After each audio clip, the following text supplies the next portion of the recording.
بسم اللہ الرحمن الرحیم نحمدہ ونصلی ونسلم علی رسولہ الکریم۔ دنیا میں ہم دیکھتے ہیں کہ ہر چیز کا کوئی بنیادی وظیفہ ہوتا ہے، کوئی بنیادی کام ہوتا ہے۔ اس چیز سے جب تک وہ بنیادی کام ہو رہا ہوتا ہے تو اس کی قدر کی جاتی ہے اور اس کو اہمیت دی جاتی ہے، اس کی حفاظت کی جاتی ہے۔ لیکن جو چیز جس کام کے لیے بنی ہے، اگر وہ چیز اس کام کی نہ رہے، اگرچہ اس سے دیگر فوائد حاصل ہوں، تو اس چیز کی قدر نہیں ہوتی۔ پنکھے کا مقصد ہوا دینا ہے، لائٹ کا مقصد روشنی دینا ہے۔ پنکھا کتنا ہی خوبصورت ہو، اگر پنکھا ہوا دینا بند کر دے تو کوئی بھی اس کو چھت پہ نہیں لگائے گا، اس کی حفاظت نہیں کرے گا، اس کی صفائی نہیں کرے گا کہ جی اس کا جو بنیادی مقصد تھا، اس کا جو بنیادی وظیفہ تھا، اس کا بنیادی کام تھا، اب یہ وہ کام نہیں کر رہا ہے۔ ایسے ہی اللہ تعالیٰ نے دنیا میں عورتوں کو بنایا۔ اب ظاہری بات ہے کہ دنیا میں انسان کے ساتھ ضرورتیں بھی ہیں، ان ضرورتوں کو پورا کرنے کے لیے کچھ کام بھی کرنے ہیں، مردوں نے بھی کرنے ہیں، عورتوں نے بھی کرنے ہیں۔ اللہ تعالیٰ نے اسلام میں کیا کیا؟ مردوں کے دائرے عمل الگ ہے، ان کے کام الگ ہیں، عورتوں کے کام الگ ہیں۔ جب تک وہی، اب یہاں پہ بھی وہی بات ہوگی کہ جب مرد اپنے کام کرتے رہیں گے تو زندگی صحیح چلتی رہے گی، عورتیں اپنی کام کرتے رہیں گی، زندگی صحیح چلتی رہے گی۔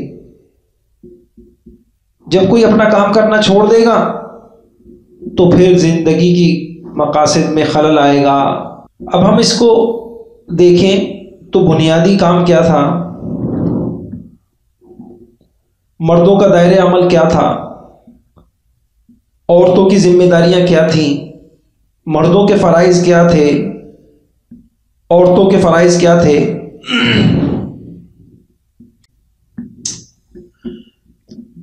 تو صحیح بات تو یہ ہے کہ انصاف کا تقاضا یہ بھی ہے، عدل کا تقاضا یہ ہے کہ عورت گھر میں رہے، اور عورت کا کام کیا ہے؟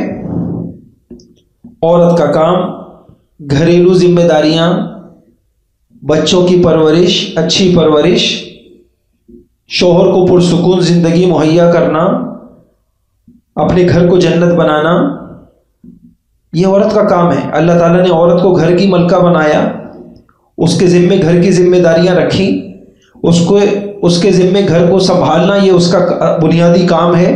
بچوں کی پرورش کرے، خانہ داری کے فرائض انجام دے، گھر کی زندگی کو سکون اور راحت اور جنت بنائے، یہ عورت کی ذمہ داریاں رکھی۔ اور عورت کو ان تمام ذمہ داریوں اور فرائض سے سبکدوش کر دیا گیا جو گھر سے باہر کی زندگی کی ہیں اور گھر سے باہر تعلق رکھتی ہیں۔ وہ ذمہ داریاں مردوں کی ہیں۔ مرد کے ذمہ ہے کہ مال کمائے، گھر والوں کے، بیوی بچوں کے نان نفقے، ان کے لباس، ان کے کھانے پینے، ان کی دیگر ضروریات کا خیال کرے، اور گھر سے باہر نکل کر ملک اور قوم کی، ملت کی ترقی کے لیے اپنی صلاحیتوں کو کام میں لائے۔ یہ اللہ تعالیٰ نے مرد کی ذمہ داری رکھی، یہ عورت کی ذمہ داری نہیں۔ ہاں، اگر کوئی یہ کہے کہ کیا ایک عورت ملک و ملت قوم کی ترقی کے لیے کام نہیں کر سکتی جیسے مرد کام کرتے ہیں، اپنا حصہ نہیں ڈال سکتی؟ تو دیکھیے، ایک عورت وہ بنیادی طور پہ تو گھر کی ذمہ داریاں پوری کرے گی اور بالواسطہ وہ ان کاموں میں بھی حصہ لے سکتی ہے۔ میں اس کو مثال سے سمجھاؤں۔ دیکھیے، ملک و ملت اور قوم کی ترقی کے لیے صرف سائنسدان اور پروفیسر ہی نہیں، مزدور، پرائمری کے استاذ، ہر شعبے کے افراد درکار ہوتے ہیں، اور ہر شعبے میں کام کرنے والے افراد جتنے بااخلاق ہوں گے، با کردار ہوں گے، جتنے فعال ہوں گے، اتنا وہ شعبہ ترقی کرے گا۔ اب عورتوں کا حصہ گھر کے باہر کے کاموں کو بہتر بنانے میں یہ ہو سکتا ہے کہ وہ اپنے گھروں میں اپنے دو کام کر لیں۔ ایک تو وہ ایک اچھی نسل تیار کریں جن میں سچائی ہو، امانت داری ہو، دیانت داری ہو، اخلاق ہو، اسلام کے مسلمانوں کے خیر خواہ ہوں، ان کی تربیت اتنی اچھی ہوئی ہو، پیسہ ہی ان کا مقصود نہ ہو، اور دوسرا کام یہ کریں کہ گھر کے مردوں کی خدمت اور راحت اور آرام کا خیال کریں۔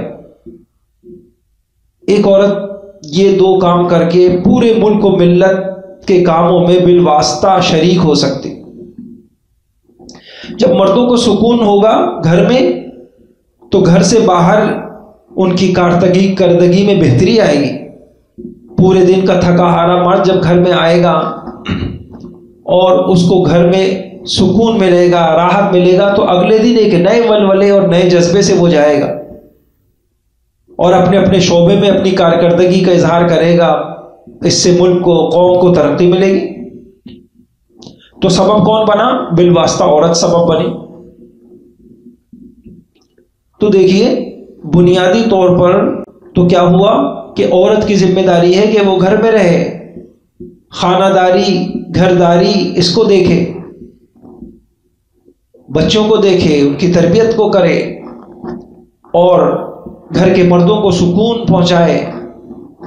واللہ خلق لکم من انفسکم ازواجا لتسکنوا الیہا، یہ بنیادی مقصد ہے۔ ہاں گھر اور خود بخود اس سے یہ مقصد پورا ہوتا ہے کہ ایک عورت اگر اپنا یہ کام کر لے تو وہ دین کے کتنے کاموں میں، اب مثلا ایک عورت ہے اور اس کا شوہر کوئی دین کا کام کرتا ہے، کوئی دنیا کا کام کرتا ہے، لیکن اس کو گھریلو زندگی میں سکون حاصل ہے، تو خود بخود اس کی کارکردگی بہتر ہوگی۔ تو اس کارکردگی کے بہتری میں ایک عورت کا پورا پورا حصہ ہے۔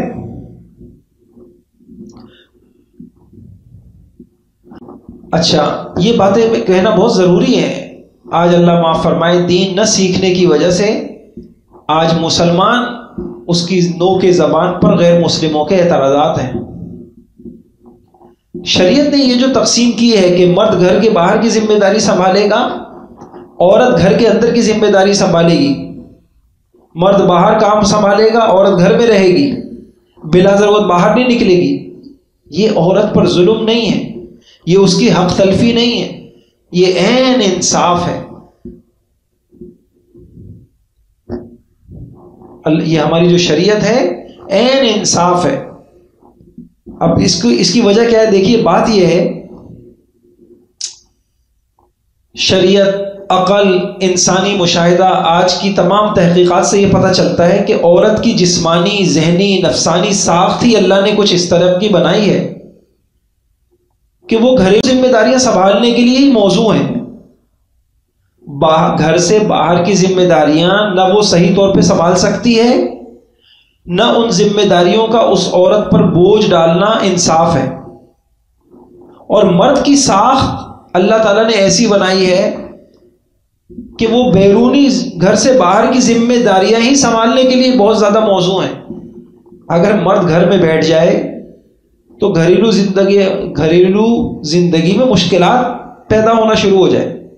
یہ جو وبا کے دن تھے، ان دنوں میں اس کا مشاہدہ ہوا کہ جب مرد گھر میں محصور ہو گئے، بند ہو گئے، طلاقوں کی کثرت ہو گئی، طلاقوں کی شرح خطرناک حد تک بڑھ گئی۔ تو اللہ تعالیٰ نے عورت کی ساخت ہی ایسی بنائی کہ وہ اس کے لیے یہی سب سے بہتر ہے کہ وہ گھر میں رہے، وہ باہر کے کام سنبھال ہی نہیں سکتی بہتر انداز میں۔ اور مرد کی ساخت ہی اللہ نے ایسی بنائی ہے، جسمانی ساخت ہو، عقلی ہو، نفسانی ہو۔ اس کو اس طریقے سے آپ سمجھیے کہ دیکھیے ایک عورت پر زندگی میں کئی مرحلے آتے ہیں۔ ایک عورت کی جب شادی ہو جاتی ہے تو ولادت کا مرحلہ آتا ہے، اس میں ایک عورت بڑی قربانیاں اس کو دینی پڑتی ہیں، اور خود قرآن نے اس کا ذکر کیا، حملتہ امہ کرہا ووضعتہ کرہا، ولادت کے وقت اور حمل کے وقت، رضاعت دودھ پلانے کے وقت۔ اب ان حالات میں جو عورت کی جسمانی کیفیت ہوتی ہے اس کیفیت کے ساتھ وہ کوئی باہر جا کے کیا مشینیں چلائے گی اور وہ باہر کی دوڑ دھوپ میں حصہ لے گی؟ ممکن نہیں. اگر لے بھی تو صحیح طریقے پہ لے نہیں سکتی. آپ سب کو پتہ ہے پھر ایک عورت ہر مہینے ایام سے دوچار ہوتی ہے، ان مہینے میں اس عورت کی جسمانی کیفیت الگ ہوتی ہے. تو میں یہ عرض کرنا چاہ رہا ہوں کہ اللہ تعالیٰ نے، فطرت نے ایک عورت کی ساخت ہی ایسی بنائی ہے کہ اس کے لیے موزوں اور قرین انصاف یہ بات ہے کہ وہ گھر میں رہے اور گھر کی ذمہ داریاں سنبھالے. یہی وجہ آپ دیکھیں باپ سے زیادہ اللہ تعالیٰ نے ماں کے دل میں شفقت ڈال دی، محبت ڈال دی. کیوں؟ تربیت کے لیے شفقت اور محبت ضروری تھی. پھر اللہ تعالیٰ نے مرد کے ذمہ نہیں لگایا. اولاد مرد سے نہیں پیدا ہوتی، اولاد عورت سے پیدا ہوتی ہے. اور اس دوران یہ جو دورانیہ ہے، اس دورانیہ میں عورت کوئی محنت مشقت کا کام نہیں کر سکتی، سختیاں جھیلتی ہے، پریشانیاں ہوتی ہیں. پھر دودھ پلانے کا زمانہ ہے، اس کے لیے کیسا، اس کے لیے اپنا آرام مشکل ہے اس کے لیے. اب ذرا آپ غور کیجئے، اب انصاف کا تقاضا کیا ہے؟ بہت ساری ذمہ داریاں جو مرد نہیں پوری کر رہا، مثلا بچہ پیٹ میں ہے، ولادت ہے، رضاعت ہے، دودھ پلانا ہے، یہ ساری ذمہ داریاں مرد نہیں کر رہا. اللہ نے اس کو ذمہ داریاں نہیں بنائی ہیں. یہ ساری ذمہ داریوں کے لیے اللہ نے عورت کو بنایا. اب عورت کی اتنی بڑی بڑی ذمہ داریاں، اتنی بھاری ذمہ داریاں ہیں. اب اگر اس بھاری ذمہ داریوں کے بوجھ کے ساتھ گھر کے باہر کی زندگی کے بوجھ بھی اس عورت کے اوپر ڈال دیے جائے کہ تم نے کمانا بھی ہے، تم نے روزی روٹی کا بندوبست بھی کرنا ہے، اپنے گھر کرائے کا ہے تو اس کے لیے کرائے کا بندوبست بھی تم نے کرنا ہے، تم نے جا کے باہر دفتروں میں، آفسوں میں، کالجوں میں اور تم نے پڑھانا ہے، اور تم نے جو ہے ملازمتیں کرنی ہے، تم کو عدالت میں، سیاست میں تم نے حصہ لینا ہے. تو یہ کوئی انصاف نہیں ہوگا کہ جن ذمہ داریوں سے مرد سبکدوش تھے وہ ذمہ داریاں بھی عورت کے اوپر آ گئیں، اور اس کے علاوہ اضافی ذمہ داریاں بھی ایک عورت کے اوپر ڈال دی گئیں.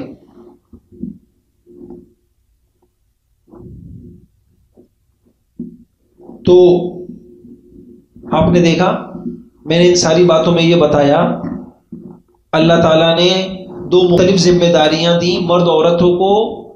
اسی ذمہ داریوں کے اعتبار سے اللہ تعالیٰ نے ان کی جسم کی ساخت بنائی، ویسی ہی قوتیں دیں اور ویسے ہی مطالبے کیے. اللہ تعالیٰ علیم اور خبیر ذات ہیں. اللہ تعالیٰ ہر چیز کے کل کو، جز کو، اس کی باریک اور پوشیدہ چیزوں کو جانتے ہیں. وہ لطیف ہیں. انسان کی عقل وہ صحیح فیصلہ نہیں کر سکتی، لہذا مغرب نے شریعت کو چھوڑا اور انہوں نے عقل سے فیصلہ کیا، نہیں جی یہ تو عورت کی آزادی کے خلاف ہے، عورت کو بھی مردوں کی طرح مساوات ہونی چاہیے، عورت بھی مردوں کی طرح کام کرے، گھر سے باہر نکلے، میدان میں آئے، یہ عورت کا حق ہے.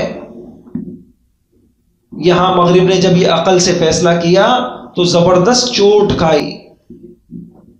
کہ معتقی عثمانی صاحب نے لکھا ہے کہ سوویت یونین کے جو آخری صدر تھے گورباچوف، انہوں نے ایک کتاب لکھی ہے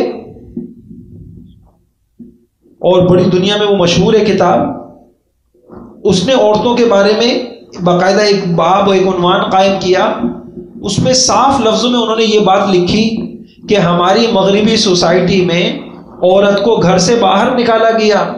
اس کو گھر سے باہر نکالنے کے نتیجے میں بے شک ہم نے کچھ معاشی فوائد حاصل کر لیے، پیداوار میں کچھ اضافہ ہو گیا، اس لیے کہ کام کرنے والے ہاتھ بڑھ گئے، مرد بھی کام کر رہے ہیں، عورتیں بھی کام کر رہی ہیں. لیکن انہوں نے کہا لیکن پیداوار کے زیادہ ہونے کے باوجود اس کا لازمی نتیجہ یہ نکلا کہ ہمارا فیملی سسٹم تباہ ہو گیا. اور اس فیملی سسٹم کے تباہ ہونے کے نتیجے میں جو ہمیں نقصان اٹھانے پڑے، وہ نقصان اس معاشی نقصان کے مقابلے سے بہت زیادہ ہیں۔ لہٰذا اس نے کہا کہ میں اپنے ملک میں ایک تحریک شروع کر رہا ہوں، اس میں میرا ایک بنیادی مقصد یہ ہے کہ وہ عورت جو گھر سے باہر نکل چکی ہے اس کو واپس گھر میں کیسے لایا جائے، اس کے طریقے سوچنے پڑیں گے، ورنہ جس طرح ہمارا فیملی سسٹم تباہ ہوا ہے ہماری پوری قوم تباہ ہو جائے گی۔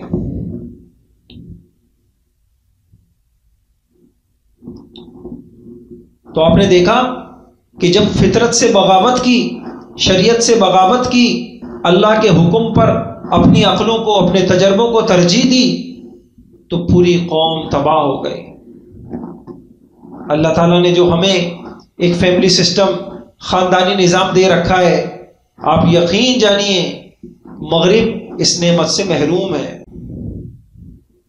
نتیجہ کیا ہوا کہ ایک عورت کے اوپر دوہری ذمہ داریاں ڈالی گئیں کہ تم بچہ بھی جنو، تم گھر سے باہر کماؤ بھی، اور تم یہ ساری ذمہ داریاں بھی پوری کرو۔ نتیجہ کیا نکلا کہ نہ اولاد ماں باپ میں وہ محبتیں ہیں، اولاد کیسے پلے گی پھر جب عورت، ابھی کل ہی مجھے ایک صاحب ملے، بیچارے بڑے فخر سے کہہ رہے تھے، لیکن مجھے حسرت ہوئی کہ ان کو اندازہ نہیں کہ یہ جی میرا پوتا ہے، نواسا ہے، وہ ان کی والدہ جو ہے جی فنی بڑی ڈاکٹر ہیں، وہ فلاں بڑے اسپتال میں جاتی ہے نا، اس لیے یہ میرے پاس ہوتے ہیں۔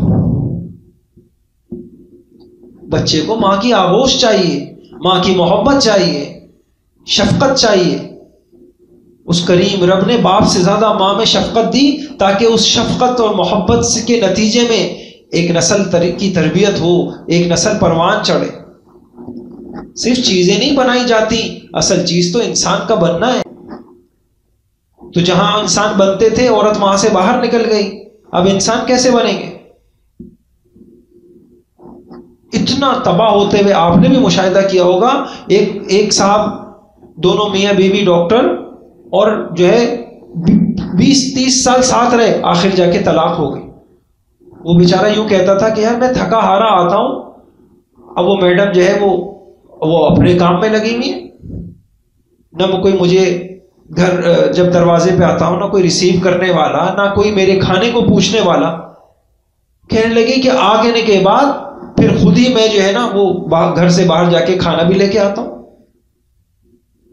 تو ٹھیک ہے گھر کی آمدنی تو کچھ بڑھ گئی، لیکن کیا ہوا کہ پورا خاندانی نظام تباہ ہو گیا، آخر جا کے نتیجہ طلاق کے اوپر نکلا۔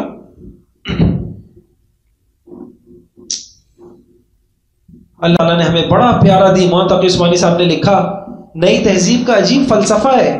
ایک عورت اپنے گھر میں اپنے لیے، اپنے شوہر، بچوں کے لیے کھانا تیار کرتی ہے تو کہتے ہیں یہ رجعت پسندی ہے، یہ دقیانوسیت ہے، اور وہی عورت ہوائی جہاز میں ایئر ہوسٹس بن کر سینکڑوں انسانوں کی حوث ناک نگاہوں کا نشانہ بن کر ان کی خدمت کرتی ہے تو کہتے ہیں اس کا نام آزادی ہے، جدت پسندی ہے۔ عورت گھر میں رہ کر اپنے ماں باپ، بہن بھائیوں کے لیے خانہ داری کا انتظام کرے تو یہ قید ہے، ذلت ہے، یہ پابندیاں ہیں، یہ عورت کی حق تلفیاں ہیں، یہ ناانصافیاں ہیں۔ وہی عورت دکانوں پر سیلز گرل بن کر اپنی مسکراہٹوں سے گاہکوں کو متوجہ کرے یا دفتروں میں اپنے افسروں کی ناز برداریاں برداشت کرے تو یہ آزادی اور اعزاز ہے۔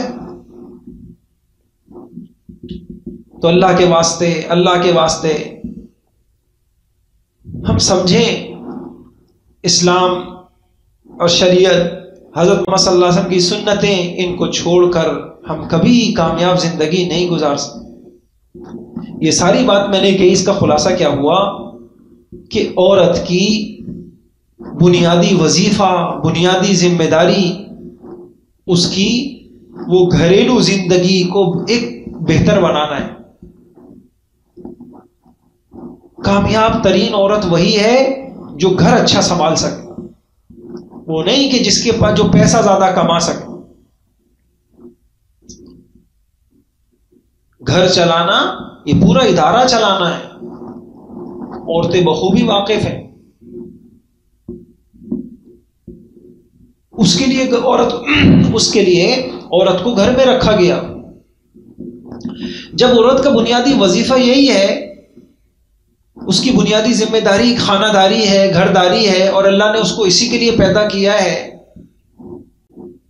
ضرورت کے اعتبار سے دنیا میں جو ضرورتیں ہیں اللہ نے تقسیم کی ہیں، دائرہ عمل تقسیم کیا ہے، مرد گھر سے باہر، عورت گھر کے اندر، اللہ تعالیٰ نے جسمانی ساخت بھی عورت کی ویسی رکھ دی، مرد کی ویسی رکھ دی. تو پھر یہ بھی ہونا چاہیے کہ عورت کے پاس علم بھی یہ والا ہونا چاہیے. یہ میں دنیاوی ضرورتوں کے اعتبار سے کہہ رہا ہوں. عورت کو گاڑی چلانا آ جائے، عورت کو فیکٹری چلانا آ جائے، عورت کو دفتر چلانا، یہ چیزیں آ جائیں، لیکن عورت کو گھر چلانا نہ آئے تو یہ ناکام عورت ہے. تو بنیادی علم بھی پھر یہ ہونا چاہیے تھا، یہ چیز عورت نے سیکھنی چاہیے تھی، اس چیز میں عورت کو کمال ہونا چاہیے تھا. جیسے میں نے آپ سے عرض کیا تھا، پنکھے کا مقصد ہوا دینا ہے، پنکھا ہوا نہ دے تو اس کی قدر نہیں کی جائے گی. عورت کا بنیادی مقصد کہ عورت کے دنیاوی طور پر بہترین طور پہ وہ گھر کو منظم انداز میں چلا سکے. تو میں نے آپ سے عرض کیا کہ جب اس کے مقاصد میں یہ چیز داخل ہے تو عورت کے پاس علم بھی یہ والا ہونا چاہیے. دنیاوی اعتبار سے بات کر رہا ہوں، دین کا علم تو ہے اپنی جگہ، لیکن کتنی افسوس کی بات ہے کہ ساری تعلیم سیکھ رہی ہیں جی، ماسٹر کر رہی ہے ابھی بچی، ابھی فلاں کر رہی ہے، ابھی فلاں کر رہی ہے، اور اس کو گھریلو کام کاج نہیں آتے. اس میں کھانا بھی ہے، اس میں پکانا بھی ہے، اس میں صفائی بھی ہے، اس میں ستھرائی بھی ہے، اس میں مہمان نوازی بھی ہے، اس میں بچوں کی دیکھ بھال بھی ہے، قوت برداشت بھی ہے، کوئی بیمار ہو جائے اس کی تیمارداری بھی ہے، اور اگر جو ہے مہمان آ گئے ہیں گھر کے اندر ان سب کو دیکھنا بھی ہے، روزانہ کی زندگی بھی ہے، بچوں کو اسکول بھیجنا ہے تو ان کے کھانے پینے کا بندوبست بھی ہے. یہ کام تھے، یہ کوئی چھوٹے کام ہیں؟ میں نے آپ سے پھر عرض کروں گا، یہ نسل تیار ہو رہی ہے، ان کی بنیادی ضرورتوں کا خیال کیا جا رہا ہے، وہ عبادت ہے، اور ان کی تربیت کی جا رہی ہے. کیوں؟ کل کو میں مروں تو میرے پیچھے ایک ایسی نسل ہو جو دین کا کام کریں یا دنیا کا کام کریں، ایک بہترین انسان. پھر گھر کے مرد ہیں، وہ باہر کی تک و دو میں، دوڑ دھوپ میں تھک کر جب گھر میں آئے، ایسا استقبال، ایسے کام کاج کہ ان کی کارکردگی اگلے دن کے لیے فعال ہو جائے. یہ سیکھنے کی چیز ہے. کب سیکھے گی عورت؟ سیکھنے کے دو طریقے ہوتے ہیں. ایک طریقہ ہوتا ہے ٹھوکرے کھا کر آدمی کو تجربے ہوتے رہیں، اور جب زندگی گزر جائے اس کے بعد سمجھ میں آئے او ہو ایسے چلنا تھا. ایک خاتون کی بات سامنے آئی، ایک عالم ہے، وہ کہنے میری والدہ کہتی ہیں، اب جب وہ بچہ بھی عالم بن گیا، مفتی بن گیا، اب وہ کہہ رہا ہے کہ جی میری والدہ کہہ رہی ہیں اب ہمیں سمجھ میں آیا کہ چلنا کیسے تھا. تو جب سمجھ میں آیا تو وقت گزر چکا تھا، بڑھاپا آ چکا ہے. اب کیا سمجھ میں آیا کہ گھر میں رہنا کیسے تھا، شوہر کے ساتھ بچوں کو کیسے کرنا تھا. تو میں نے عرض کیا سیکھنے کے دو طریقے ہوتے ہیں. ایک یہ ہے کہ آدمی سالہ سال الٹا سیدھا غلط سلط کرتا رہے، اس کے برے نتائج نکلتے رہے، ان نتائج سے پھر وہ سیکھتا رہے، او ہو ایسے نہیں کرنا ہے، شوہر کو ایسے نہیں لے چلنا ہے، بچوں کے ساتھ یہ نہیں کرنا ہے، فلاں نہیں کرنا ہے. کرتے کرتے جب زندگی گزر جائے اب سمجھ میں آئے کہ کرنا کیسے. ظاہری بات ہے اس طریقے میں زندگی تو پریشانی میں گزرے گی. اور دوسرا طریقہ یہ ہے کہ آدمی، یہ جو وقت ہوتا ہے ایک عورت کا شادی سے پہلے کا، یہ وقت اسی لیے ہے ایک ماں ایک بچی کو تیار کرے کہ یہ ایک نسل کا مستقبل ہے، یہ عورت میری بچی، یہ ایک بہترین بیوی بنے، بہترین ماں بنے، بہترین ساس بنے، بہترین بہو بنے، اس کو گھر کا نظم بھی آتا ہو، اس کو سلیقہ بھی ہو، اور یہ اچھے برے حالات میں سب کو لے کے چلے، یہ شوہر کی آنکھوں کی ٹھنڈک بنے، یہ ماں بنے تو بہترین ماں بنے. میں نے اس کی تربیت کرنی ہے. یہ جو شادی سے پہلے کا زمانہ ہے یہ اس تربیت کا زمانہ ہے. اب یہ جو شادی سے پہلے کا زمانہ ہے اس میں ایک عورت کی کیا تربیت ہو. دیکھیے دینی تربیت تو اپنی جگہ ہے ہی اور وہ باتیں سامنے آتی رہتی ہیں اور وہ ضروری ہیں. یا چلے میں عرض کرتا ہوں بنیادی طور پہ 3 تربیتیں ضروری ہیں. اگر آپ نے یہ کام کر لیا تو یوں سمجھیے آپ نے اپنے ذمے کے فرائض انجام دے دیے. یہ دنیا یہ حقوق اور ذمہ داریاں پوری کرنے کی جگہ ہے. آپ نے اپنی ذمہ داری پوری کرنی ہے. موت کے بعد اس ذمہ داری کے پورے کرنے پہ آپ کو انعام ملے گا. اور موت کے بعد کیا دنیا میں بھی ملے گا. ذمہ داری حقوق کی ادائیگی. اب عورت پر کیا ذمہ داری ہے میں نے بتا دیا آپ کو. تو بنیادی طور پہ 3 چیزیں ہیں. سب سے پہلے ایک عورت شادی سے پہلے کا جو زمانہ ہے اس میں اپنی بچیوں کو کیا سکھائے؟ گھرداری سکھائے. کیوں سکھائے؟ میں نے آپ سے عرض کیا اس لیے سکھائے کہ یہ اس کے فرائض میں سے ہے. اللہ نے اس کی ذمہ داری بنائی ہے. اسی پہ اس کو جنت ملنی ہے. اچھا دوسری چیز کیا سکھائے؟ دوسری چیز اخلاق سکھائے. کتنا ہی بہترین گھر چلا رہی ہے لیکن بد زبان ہے، بد کلام ہے، یہ اپنا گھر ڈبو دے گی.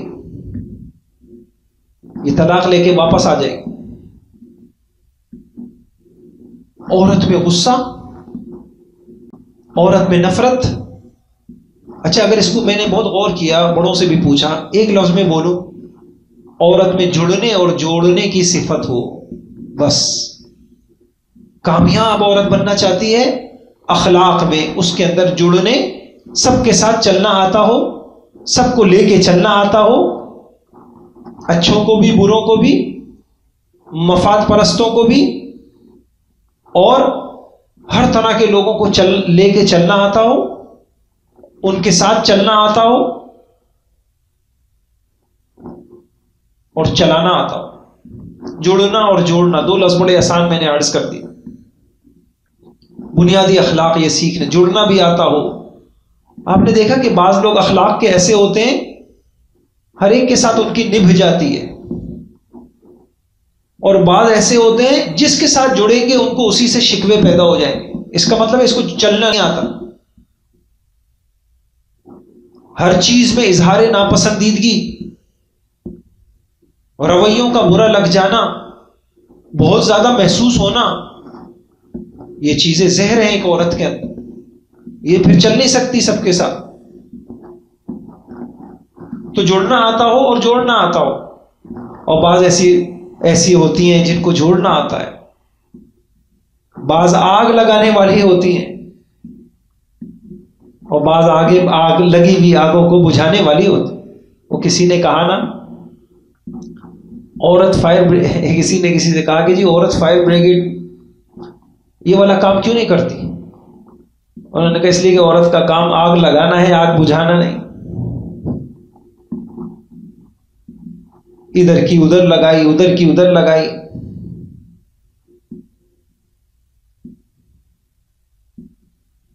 کسی نے کہا کہ مرد جو ہے وہ ہمیشہ طالب علم ہی ہوتا ہے. کیوں؟ بیوی کہتی ہے کہ ماں سکھا رہی ہے، ماں کہتی ہے کہ بیوی سکھا رہی ہے. یہ بیچارہ ہر وقت سیکھتا ہی رہتا ہے. یہ کیا چیز ہے؟ یہ چیز ہے کہ اس کی گھر کے اندر اچھی تربیت نہیں ہوئی. اس کو جڑنا نہ آیا، اس کو جوڑنا نہیں آیا. اور بعض اللہ کی بندیاں ایسی قابل رشک ہوتی ہیں وہ لگی آگوں کو بجھا دیتی. اس کے سامنے اس کی خوبیاں بیان کی، اس کے سامنے اس کا اکرام کیا، اس کی دعوت کی، اس کو ہدیہ دیا، اس کو تحفہ دیا، اس کا اچھا استقبال کیا. ایک خاتون، ایک عورت سامنے سے اچھی بھی نہیں لگ رہی، اس کا بھی ایسی محبت کے ساتھ استقبال کیا. اس کی بھی ضرورت پڑ گئے تو ایسے کام آئی، اپنا بنا لیا. اور ایک ہوتی ہے اپنوں کو بھی گنوا دیا. کیا ہے یہ؟ ہمیں ان ڈگریوں کی ضرورت نہیں ہے، ہمیں ان اخلاقوں کی ضرورت ہے. ہمیں آج ایسی ماؤں کی، ایسی ساسوں کی، ایسی بہوؤں کی ضرورت ہے جن کے پاس یہ والی ڈگری ہو کہ ان کو جڑنا اور جوڑنا آتا ہے. کیا کرنا ہے ان ABCD کام ہے. تو اللہ کے واسطے دوسری چیز جو سیکھنے کی ہے وہ اخلاق ہے. عورت اپنے خوش اخلاقی سے اپنے گھر کو جنت بنا دے گی. سخت سے سخت شوہر کو مٹھی میں لے لے گی اپنے اخلاق سے، اور کوئی طریقہ نہیں ہے. اور تیسری چیز کیا ہے؟ عورت کو شادی سے پہلے تعلق مع اللہ سکھایا جائے کہ بیٹی ہر پریشانی کا حل اللہ کے آگے دعا مانگنا ہے. اس کے استخارے کرنے بھی آتے ہوں، اس کو اللہ سے مدد لینے کے لیے صلاۃ الحاجت بھی اس کی عادت بن گئی ہو، اس کو مسنون وظیفے بھی آتے ہوں، اور ہر مشکل میں اس کا ذہن جاتا ہو اللہ کی طرف، اس کو اپنی مشکلات میں رات کو مصلی بچھا کر ہاتھ پھیلا کر رونا بھی آتا ہو. یہ 3 کام عورت نے سیکھ لیے. اللہ اکبر. یہ ہے پڑھی لکھی عورت، یہ ہے تعلیم یافتہ عورت، یہ ہے وہ عورت کہ فرشتے بھی اس عورت کے اوپر ناز کریں. ان صفات کے ساتھ جب یہ شادی ہوگی اس کی اور یہ کسی گھر میں جائے گی. ابھی میں ایک گھر میں ہو کے آیا، اللہ اکبر، سنیے گا میری بات. جوان ہمارے طالب علم تھے، عالم ہیں، ان کی والدہ کا انتقال ہوا. اللہ اکبر، اتنا مجھے رشک آیا. بوڑھا شوہر ہاتھ اٹھا کے جھولیاں پھیلا کے دعائیں دے رہا ہے، اے اللہ میں اس سے راضی تھا، تو اس سے راضی ہو جا.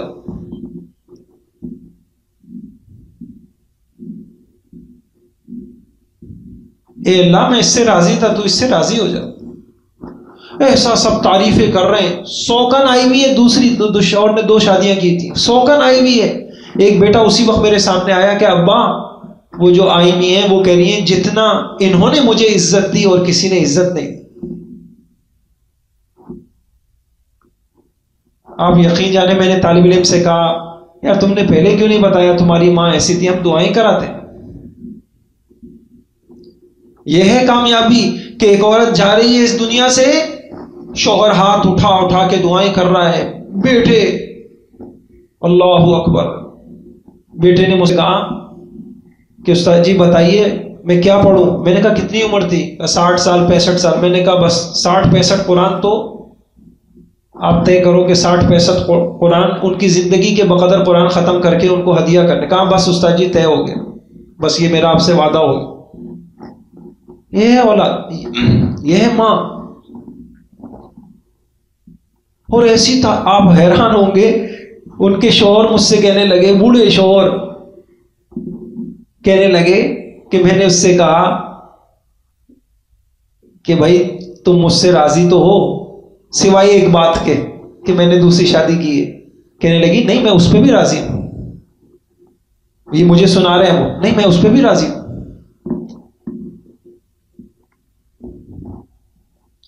ٹھیک ہے جی، حالات ہو گئے.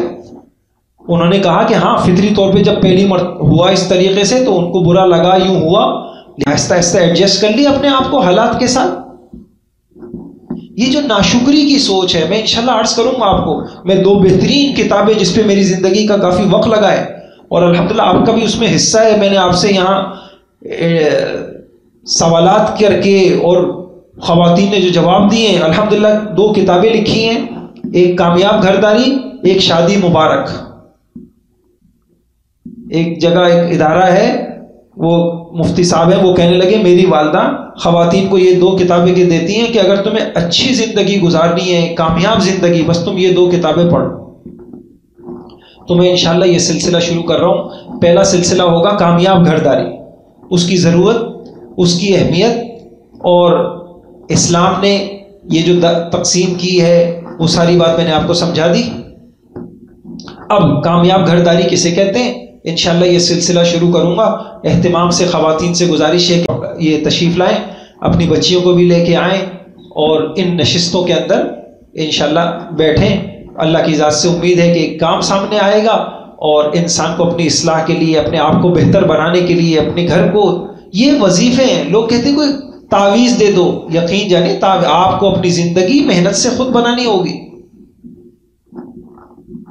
فطرت سے جنگ لڑ کے اللہ کے حکموں کو توڑ کر پھر ان تعویذوں سے کچھ بھی نہیں ہوتا.